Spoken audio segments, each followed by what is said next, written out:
pessoal, meu nome é Marise Souza, eu sou aluna do primeiro período de Letras e Literatura da UF, convênio com o CEDERJ, Polo Nova Iguaçu. Estou aqui para a gente conversar um pouquinho sobre a revisão do volume 1 de Português 1, para a nossa AP3. E agora eu vou falar da parte 2. Então, gente, na primeira parte, nós falamos de coerência textual. E eu deixei para falar de coesão textual na segunda parte da revisão. E o que seria essa coesão textual? É aquilo que dá sentido entre as palavras do texto. Então, como é que ela é construída? Através do uso de conectivos. A gente vai ver que nem sempre são conectivos tradicionais. Às vezes, um ponto, uma pausa serve para dar uma coesão textual. Isso a gente vai ver mais adiante. E essa coesão textual feita através dos conectivos acaba encadeando o texto para um sentido lógico, para que a gente possa compreender a mensagem. Começando pela coesão lexical, ela ocorre por meio do emprego de sinônimos, pronomes, hipônimos ou heterônimos, que a gente vai ver já já, não se preocupem. Aqui ao lado tem um texto que fala de Machado de Assis. Começa falando o nome, né, Machado de Assis, e mais adiante se refere a esse nome como o gênio maior de nossas letras. Daqui a pouco a gente vai ver que tipo de coesão lexical é essa. Vou começar então a ver exemplos de coesão lexical. Ela pode ocorrer por repetição ou reiteração. E aí eu vou dar aqui um exemplo, né? Questionar não é duvidar, questionar é querer saber mais. Essa repetição ela não é por pobreza vocabulária, ela é para enfatizar a importância do questionamento no discurso. E isso reforça a mensagem do questionamento. Outra forma de se fazer uma coesão lexical é por substituição. E aí você pode usar tanto sinônimos como antônimos, hiperônimos, hipônimos, coisa confusa, né? Nomes genéricos. E essas substituições vão ampliando, vão enriquecendo o texto, dando aquela coesão mesmo, né? A gente vai ver já já alguns exemplos dele. Gente, para mudar um pouquinho, eu estou gravando no mesmo dia, quase que assim, em sequência as gravações. Então, eu fui lá, mudei a roupa, coloquei o óculos e mudei o cabelo. É a minha estratégia. Então, a gente tem aqui os mecanismos linguísticos. Vamos começar a destrinchar isso daí, né?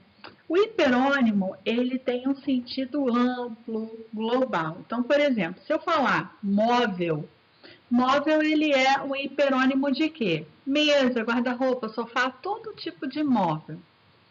Frutas é um hiperônimo também. Então, vamos decompor isso daí.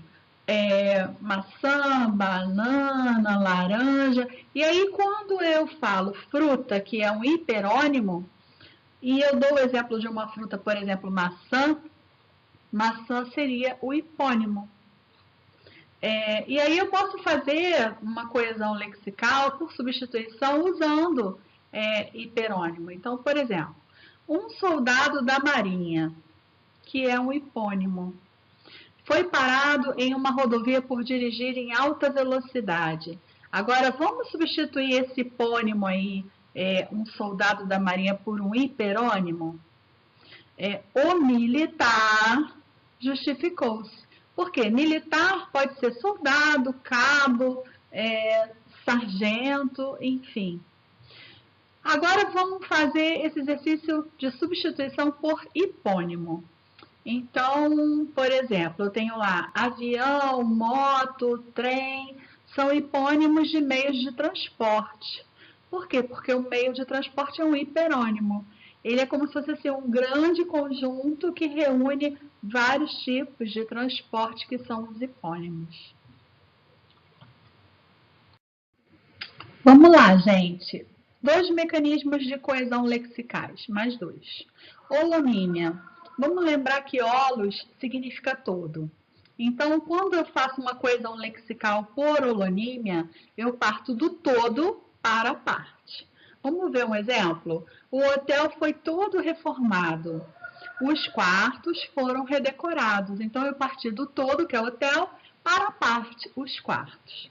Vamos agora fazer o inverso, que é a coesão lexical por meronímia, onde eu vou da parte para o todo. E aí eu tenho aqui a seguinte frase. Um coração solidário que se... Aí eu dei uma cortada que a frase era muito grande. Madre Teresa de Calcutá foi uma mulher inesquecível. Então eu parto, né? Parto da parte. O coração de Madre Teresa de Calcutá é uma parte dessa mulher. E aí eu finalizo com o todo, ou seja, a mulher. Mas, gente, nem tudo dá certinho conforme a gente deseja, né? Existem alguns desvios de coesão lexical. A gente não vai falar assim que são coisas erradas, né? A gente está aprendendo em português que não existe muito essa coisa de juízo de valor, enfim. Então, aqui, né? Existem os semas. O que, que são os semas? Por exemplo, sofá, cadeira e banco. Todas essas palavras têm algo em comum. Todas elas servem para a gente sentar. Mas, tirando essa questão em comum, existem diferenças entre cadeira, sofá e banco. Por quê? A cadeira, ela, uma pessoa só senta, né? O sofá, um monte de gente senta. E aí, o que, que acontece? Às vezes a gente faz substituições de termos, por exemplo, a gente usa um item que não é aquele mais adequado para a frase. A gente usa um item, mas não é o item que é esperado lexicalmente. Aqui a gente tem um exemplo, ó. Temos um irrisório conhecimento da violência. Esse é o termo usado, irrisório, né? É o termo corrente. Mas não é a melhor opção para essa frase. A gente tem algo que é melhor, que seria insuficiente. Então, o termo insuficiente é o item esperado. Deu ruim aqui também, gente. Outra causa de desvios lexicais. Quando a gente tem sons que são comuns entre aquele item que ocorre na frase e o item que é o esperado, o desejável para aquela coesão lexical. Então, um exemplo aqui, olha só. O autor tinha uma ideia visual dos fatos, assimilando-se ao cinema. Esse foi o item que ocorreu, assimilando-se, mas o item esperado não é esse. O item esperado seria assemelhando-se. Mas como eles têm os sons parecidos, muitas vezes as pessoas se confundem e acabam trocando esses itens, né? O que ocorre tá errado. Desculpa, gente, mas não é o esperado, tá bom? Acho que deu para entender, né? Sinônimos podem causar desvios lexicais. Por quê? Quando a gente fala, por exemplo, negro é sinônimo de preto, né?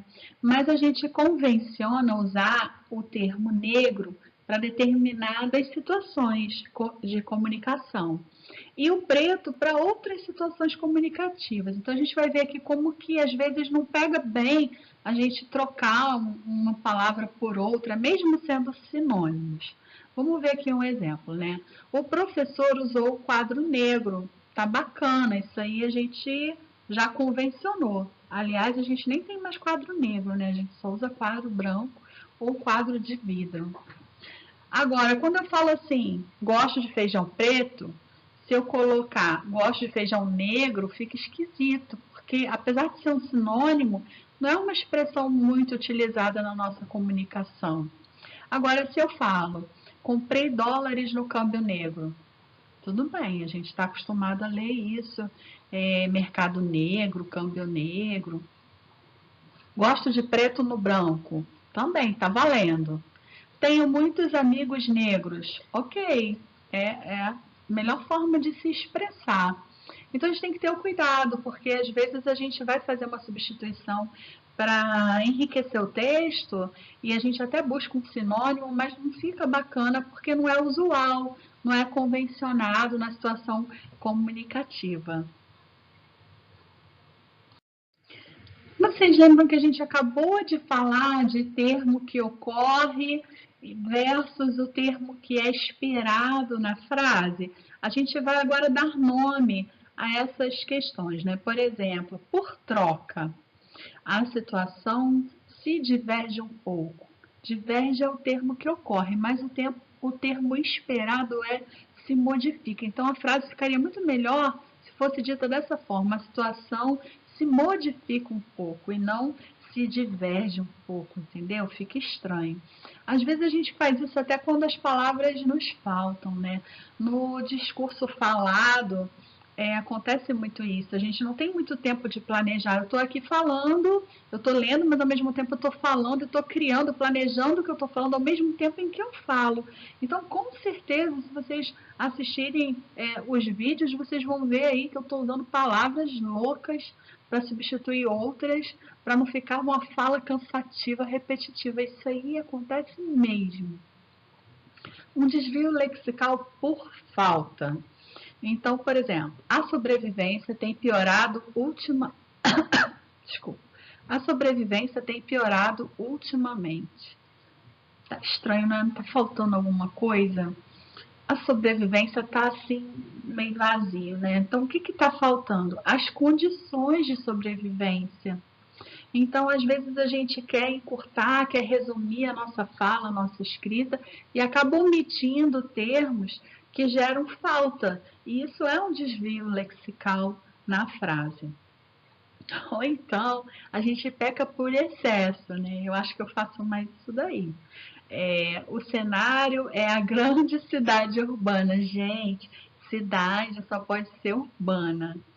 Então, a palavra cidade já traz esse sentido. Não precisava falar cidade urbana. Eu poderia ter acabado a frase assim: o cenário é a grande cidade. E ponto. Agora a gente vai sair um pouquinho dos desvios, dos mecanismos linguísticos de coesão lexical e vamos entrar nos mecanismos linguísticos de coesão gramatical. Então, vamos começar aqui falando da coesão frásica, que é aquela coesão bonitinha, né, da sequência lógica, aquilo que a gente espera quando a gente pensa em frase, né, sujeito, verbo, predicado, o uso correto, a concordância nominal, concordância verbal, todos os conectores direitinho. Então, tem aqui uma frase perfeitinha, que é: a Ana aborrece as pessoas. Então, é isso aí que eu falei. Agora, existe também a coesão temporal, que é um encadeamento que tem que fazer sentido. Quer ver uma coisa que não faz sentido? Amanhã fui ao cinema. Então, o verbo está conjugado no pretérito perfeito, mas o tempo é amanhã, é futuro. Então, não está combinando, né? Existe aí um desvio de coesão gramatical.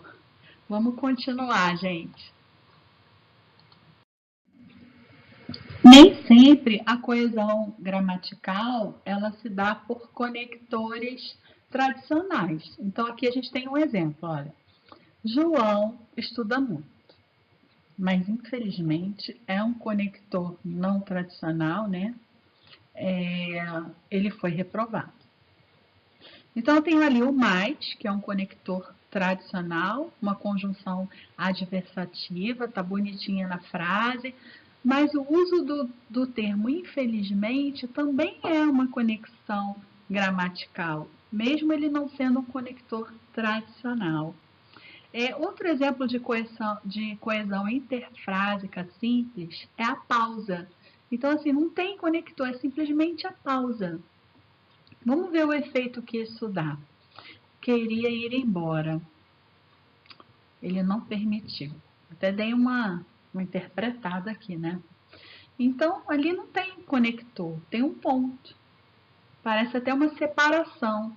Mas essa pausa faz a conexão entre as duas frases. E existe um outro tipo de coesão interfrásica, que é aquela que a gente usa normalmente, é a mais fácil da gente até identificar, né? No caso de uma prova, de uma questão, ela é mais fácil. Então, eu queria ir embora, mas ele não permitiu. Então, aí eu tenho o mais, que é a conjunção adversativa, escrita, né, explícita na frase, e fica muito fácil de eu identificar essa coesão gramatical. Coesão gramatical esofórica. Eu preciso, gente, de um contexto para poder entender essa coesão. Porque, assim, se eu não sei do contexto, da história, de alguma referência externa ao texto, pode ser que eu não consiga entender, né? Então, aqui tem um exemplo, olha. Ele transformou a água em vinho. Se fosse São Lourenço, transformava em champanhe. Como é que eu sei quem é ele? Através de uma referência que é um texto bíblico. E aí eu vou lá e resgato minha época de catecismo, né, de escola dominical, e lembro do milagre que Jesus fez, que foi a transformação da água em vinho. Então eu preciso saber disso daí, mesmo que eu não seja católica, cristã, né? É algo histórico. Isso me dá um contexto. Mas é uma coisa esofórica porque eu não coloco o nome Jesus na frase. Jesus é uma referência externa. E eu só tenho acesso a essa referência externa porque eu tenho um repertório de conhecimento histórico da Bíblia. Gente, nessa hora eu peço mil desculpas a vocês, mas eu fugi um pouquinho da apostila, porque eu não conseguia decorar esse negócio, essa diferença entre anáfora e catáfora. Olha, eu penei, eu achava que eu tinha entendido e não tinha entendido. Então, eu criei um sistema de memorização, mnemônico, que foi o seguinte, ó. Coesão endofórica, ela aparece, né, no texto, diferente daquela coesão esofórica que eu tenho que buscar um referencial e tal. Então, existem dois tipos de coesão endofórica. Vamos começar pela anáfora. Gente, anáfora começa com a letra A, né? Então, é aquilo que aparece antes. Eu decorei assim. Então, antes, quem aparece antes? O referente. O único trabalho que eu vou ter é localizar o referente. Como é que eu localizo o referente? É aquilo que, se eu tirar da frase, perde o sentido. Então, vamos lá. Carlos foi promovido. Ele estava muito feliz. Então, ele se refere a Carlos. Quem é o referente? É Carlos, porque se eu tirar Carlos, perde o sentido da frase, né? Então, ele aparece antes, olha só. Carlos foi promovido. Carlos aparece de cara. Então, antes, anáfora, tá bom? Gente, e anáfora não é só aquilo ali do slide anterior, não, hein?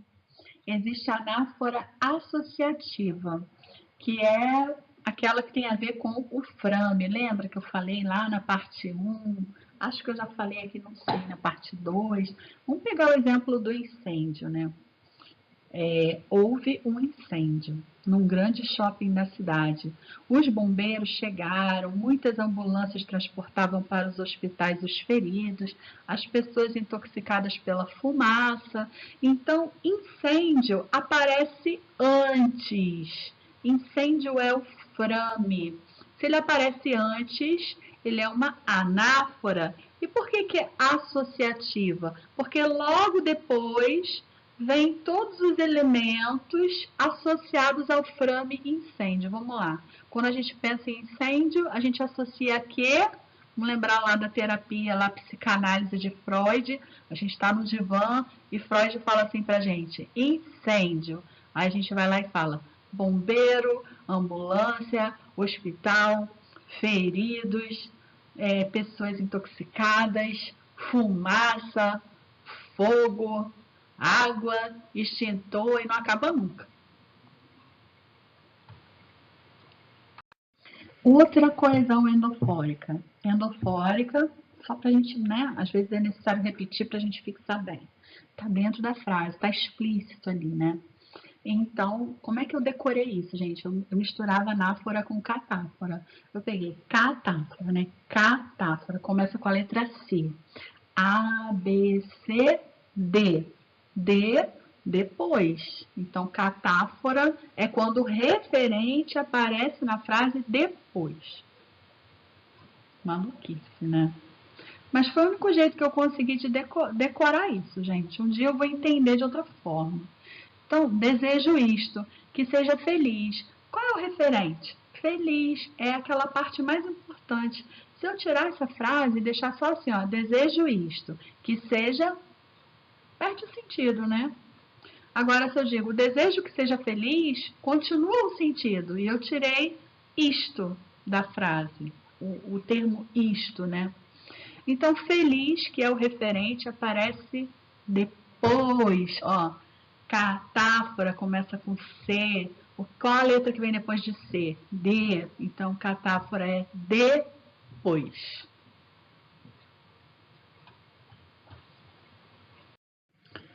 Por incrível que pareça, a gente pode fazer uma coesão gramatical endofórica por omissão, que é a elipse. E esse recurso ele é ótimo porque ele ajuda a gente a deixar o texto menos redundante, sabe? Menos chato, menos repetitivo. Vamos ver um exemplo aqui, ó. Carlos é estudioso, Ana preguiçosa. Eu omiti o verbo, né? Ana é preguiçosa, mas eu já tinha dito que Carlos é estudioso. Então eu subentendo na frase Ana preguiçosa que Ana é preguiçosa. Então essa omissão, como eu falei, né? Agora eu vou ser prolixa, vou ficar repetindo o que eu falei. Não, gente, já falei, tá falado. Vamos agora trabalhar na coesão gramatical pelo uso de encadeadores discursivos. Então, aqui eu já não estou mais falando dos conectores tradicionais, né? Vamos pegar aqui um exemplo. Um encadeador discursivo argumentativo. Então, tem esse exemplo aqui que eu não entendi muito bem, mas vou tentar explicar, que é, ele é muito ambicioso, ele quer ser pelo menos coordenador. Então, eu estou aqui fazendo uma argumentação através desse encadeador discursivo, pelo menos, reforçando o argumento mais forte. Não entendi muito bem não, gente, desculpa. Agora, esse aqui eu entendi, ó. É um encadeador discursivo de sequencialização. Isso aí eu uso direto, né? Então, por exemplo, primeiramente vou falar da ementa da disciplina. Posteriormente, abordarei as atividades propostas.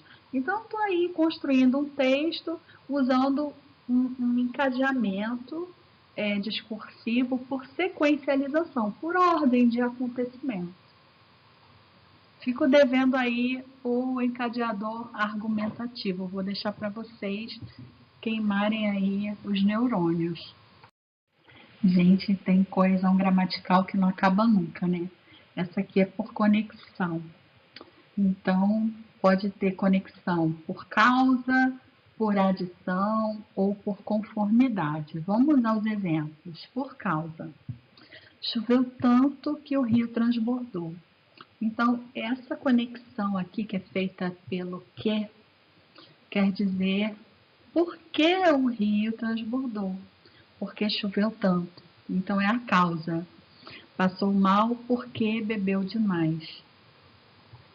Vamos ver uma conexão por adição. A vinda dos imigrantes foi ao encontro não só da necessidade, como também, ou seja, eu estou aqui somando duas consequências, né, da vinda dos imigrantes, ou seja, veio ao encontro da necessidade, mas também foi para substituir os negros na lavoura. Então, duas coisas se somaram. Vamos agora para a conexão por conformidade. Carlos montou o equipamento conforme o manual indicou, ou seja, de acordo com o manual. É isso aí. Gente, isso não acaba não, hein? Coesão gramatical Caraca, tem muita coesão gramatical. Vamos aqui entender, né? Coesão gramatical por disjunção. É o seguinte, eu tenho ali o ou. E esse ou, ele pode ser inclusivo, ou seja, ele pode dar a ideia de somar as opções, ou ele pode ser exclusivo, ou seja, a gente precisa optar por uma coisa ou outra. Vamos ver aqui um exemplo, né? Para o desfile cívico, a professora solicitou que os alunos viessem de roupa branca ou trouxessem bandeiras da mesma cor. Então, eles podem fazer as duas coisas, tá? Eles não têm que escolher entre uma e outra. Você deseja comer churrasco ou feijoada? Gente, nesse caso aí, não dá para escolher os dois. Embora a gente faça isso lá no self-service, né? A gente mistura tudo, mas aqui é na frase o ou é exclusivo, ou seja, eu só posso comer churrasco ou então eu vou comer a feijoada. Existe uma coesão gramatical por mediação. Então, fez o possível para comprar a casa. Por consequência, bebeu tanto que passou mal, foi a consequência. Finalidade, ele estudou muito para passar de ano, ou seja, com o objetivo.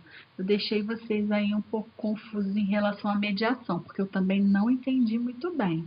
Quem entender melhor, me passa aí nos comentários para eu aprender com vocês. E tem mais coesão gramatical por condicionalidade. Caso faça bom tempo, iremos à praia. Então, é na condição do bom tempo que eu vou à praia.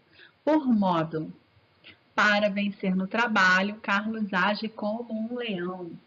E aí é a forma como ele age, né? O modo como ele age.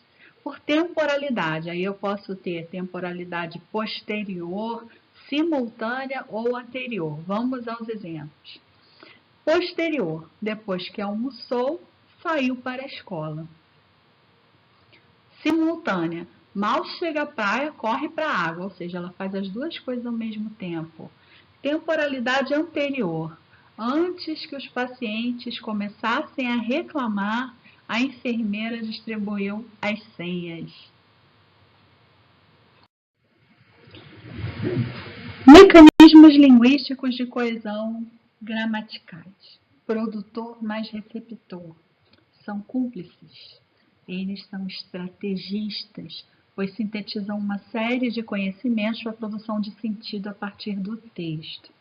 Então, gente, a produção de sentido só se dá no encontro. Não adianta eu, como produtora do texto, achar que, produzir que texto maravilhoso.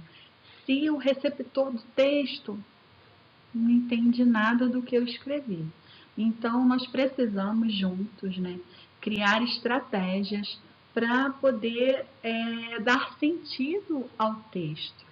Então, eu preciso, por exemplo, conhecer meu público-alvo. Para quem eu estou falando, né, porque aí é o texto falado, o discurso oral, para quem eu estou escrevendo, que é o texto escrito, o discurso escrito. Então, isso daí é uma coisa muito importante, né? Tem a ver até com aquele contrato de cooperação que a gente falou na parte 1. Legal, né, dessas apostilas maravilhosas é que a gente começa a ver assim uma integração dos conteúdos. Os conteúdos não são estanques, né? A gente daqui a pouco vai falar de outras coisas que vão remeter aos assuntos anteriores. Então, por isso que realmente não dá para dizer assim, vai cair na prova a aula 5, a aula 6. E eu optei até por gravar esses vídeos, não por aulas, mas por partes. Então, eu dividi em primeira parte a coerência, na segunda parte a coesão. E aí, daqui a pouco, vocês vão ver o que aparece na terceira parte. É possível fazer coesão gramatical pela pausa. E aí, essa pausa ela pode significar causalidade, ela pode significar conclusão, contrariedade, condição e até mesmo explicação. Então, a causalidade. Perdi o ônibus, cheguei atrasado. O ponto entre as frases representa uma pausa. Neste caso, é uma pausa de causalidade, pois a frase poderia ser: porque perdi o ônibus, cheguei atrasado. Por conclusão, o dia estava lindo, fomos à praia. Então, a conclusão do dia estar lindo é ir à praia. Contrariedade, o dia estava lindo, não fomos à praia. Tipo, que arrependimento, né? Uma contrariedade. Por condição, mate a aula, verá o que lhe acontece. Ou seja, faz isso, né? Que a condição é aquilo. E por explicação, não fale alto, você acorda todo mundo. Eu não sei se eu li direito, porque eu estou gravando aqui o vídeo bem em cima do quadradinho. Depois é que eu desloco a minha imagem para outro canto do slide, mas está valendo.